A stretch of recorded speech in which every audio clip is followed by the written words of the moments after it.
मौजूद हैं। एक और सवाल ले लेते हैं। राजेंद्र सर, मेरा सवाल आपसे ये है, हम देखते हैं कि एनडीएमए ने जैसे टास्क फोर्स का जो गठन किया, तो किस तरह से वो लगातार कार्यरत हो रही है और कैसे लोगों को सहूलियत पहुंचाती हुई नजर आ रही है? देखिए, एनडीआरएफ, एसडीआरएफ, उनका अपना एक रोल है। जी। एनडीएमए ने 2016 में 25 राज्यों के 30 जिले जो थे जिसमें सबसे ज़्यादा बाढ़ आती है, उन जिलों को चिन्हित करके हमने वहाँ पर आपदा मित्र स्कीम शुरू की है।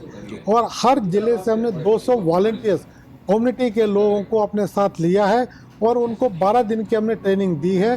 उनको इक्विपमेंट भी दिए हैं और उनको अपने लिए जो है, अपने बचाव के लिए भी उनको हमने इक्विपमेंट दिए हैं। उन लोगों को 6000 लोगों की फोर्स हमने तैयार की है। उनकी सक्सेस को, उनके उनके काम को देखते हुए अन्य राज्यों ने भी, अन्य जिलों ने भी ये मांग की है कि हमें भी आपदा मित्र स्कीम में सम्मिलित किया जाए। उसको देखते हुए 2020 में हमने जो है एक बहुत विस्तृत योजना शुरू की है 350 जिलों के लिए, जहां बाढ़, साइक्लोन, अर्थक्वेक और लैंडस्लाइड जो 4 मेजर आपदाएं हैं, इनके लिए 350 जिलों में हमने 1 लाख वॉलंटियर्स का ये ट्रेन करने का जिम्मेवारी हमने दी है। और मुझे खुशी होती है बताते हुए कि इस मानसून सीजन से पहले पहले हमारे पास करीब करीब आज के दिन में 80-85 लाख वॉलंटियर्स जो हैं, हजार वॉलंटियर्स, 85,000 वॉलंटियर्स तैयार हो गए हैं, जो कि विभिन्न जिलों में और विभिन्न गांव में कम्युनिटी के साथ कंधा से कंधा मिला करके काम करते हैं।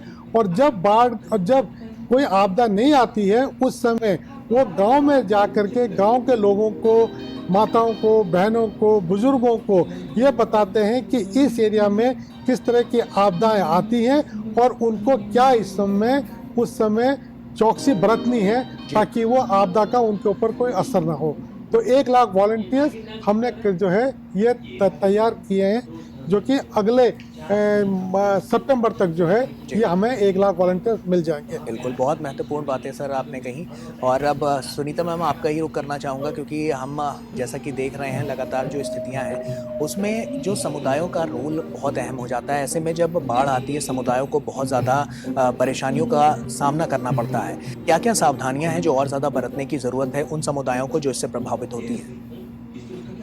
अक्सर ये देखा गया है कि बाढ़ से सबसे ज़्यादा नुकसान कम्युनिटीज़ का होता है, स्पेशली इकोनॉमिक लॉसेस, जी। जो उनको फिर से रिवाइव करने में भी बहुत टाइम लगता है। हालांकि बाढ़ में इतने लोगों की मृत्यु नहीं होती है, लेकिन जो इकोनॉमिक लॉसेस को रिगेन करने में कई साल लग जाते हैं। अब बाढ़ जो है गांव में ही नहीं, जैसे अभी शहरों में भी बाढ़ हो रही है, इसमें भी कई लॉसेस हो रहे हैं। आपने 1-2 एग्जाम्पल देखा होगा पीछे। एक डॉक्टर जो मुंबई में थे, वो बाढ़ के बीच में ही, बारिश के बीच में वो कार से उतरे और ड्रेन के अंदर फंस गए थे और कई 3 दिन के बाद उनकी लाश मिली।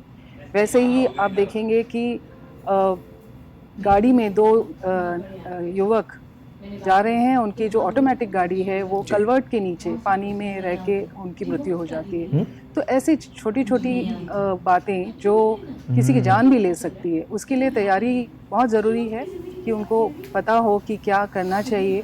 जैसे गाड़ी में थोड़े खिड़कियां खोल के रखें, और वैसे ही जब कोई अलर्ट हो, येलो रेड अलर्ट हो, तो अपने सुरक्षित स्थान से बाहर ना निकले। इसके अलावा जो कम्युनिटीज़ को करना चाहिए, जैसे कहा गया कि कम्युनिटी आर द फर्स्ट रेस्पॉन्डर्स, इसके अलावा दे आर ऑल्सो लास्ट रेस्पॉन्डर्स, क्योंकि NGOs हो या फिर गवर्नमेंट हो, उनके जाने के बाद कम्युनिटी ही अपने आप को संभालती है। और जो अभी जो नए प्रोग्राम चल रहे हैं एनडीएमए के, जो वॉलंटियरी ट्रेनिंग प्रोग्राम्स चल रहे हैं, ये बहुत लंबे समय तक काम आएंगे, क्योंकि अगर कम्युनिटी प्रिपेयर्ड है तो नुकसान भी कम होगा। और बाढ़ में ये भी देखा गया है कि जो ज़मीन है वो उपजाऊ हो जाती है, क्योंकि नई रेत आती है और नया ज़मीन मिट्टी आती है, तो बहुत सारे कम्युनिटी उस जगह को छोड़ना भी नहीं चाहते हैं। इस वजह से वो बाढ़ आने के बावजूद भी वो वहाँ से दूसरी जगह नहीं माइग्रेट करते हैं।